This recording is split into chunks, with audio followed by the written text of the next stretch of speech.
Hello guys, so ayun na nga. Lalagay na dito yung PixPy. So, tap natin yung claim. Ayan, rare lang yung nakuha kong NFT. Yan yung makukuha ko sa 25. So, dito may timer na nakalagay. Siguro ito yung auto staking na sinasabi nila. So, pagkatapos siguro nitong timer na to, pwede ka na makapag-claim. Kasi sa ngayon, hindi mo pa pwedeng i-claim eh. Ilang beses na ako nag-try. Ayan, hindi talaga lumalabas yung claim button. Okay, so parang yun ata yung sinasabi ng auto staking.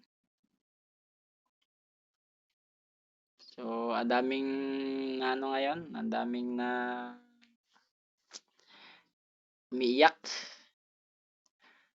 Gawa ng hindi sila nakatanggap kasi ang bibigyan lang kasi is yung merong rare hanggang legendary NFT. Okay, so yung may nakuhang uncommon tsaka common, wala silang natanggap. Nagdangaw sila sa social media ngayon.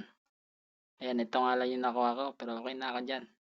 Kahit maliit lang, pero at least meron. Lugi pa ata sa gas fee dito pag tinransfer sa exchange eh. So, yan lang. So, ang gagamitin pala sa pag-claim ay Web3 wallet. Ayan, nakasulat talaga sa kanilang ano. Ayan na. Bawal ang wallet address sa exchange. Yung deposit address, bawal. Kasi maboburn lang yung token na itatransfer mo doon. So, ayan. So, pwede kayong gumawa doon sa Bybit. Meron naman doong Web3. Web3 nakalagay. Nasa top. Ito, papakita ko sa inyo. Para di na kayo maguluhan. Dito sa Web3. Ayan. Baba Bybit. Ayan.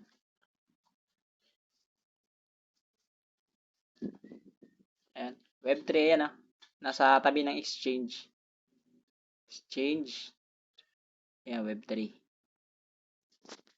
Ayan. So, kung wala pa kayong wallet dito, gagawa kayo. Ako meron na. Meron na in-import ko lang yung wallet ng MetaMask. Para magkaroon ako ng wallet dito. Pag wala kayong wallet dito, gagawa na lang kayo. Or sa wallet ng MetaMask ang gamitin nyo. Wallet address ng MetaMask nyo.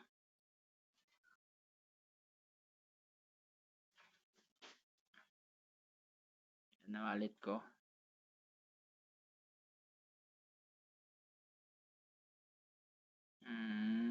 So, yun lang para sa update na to.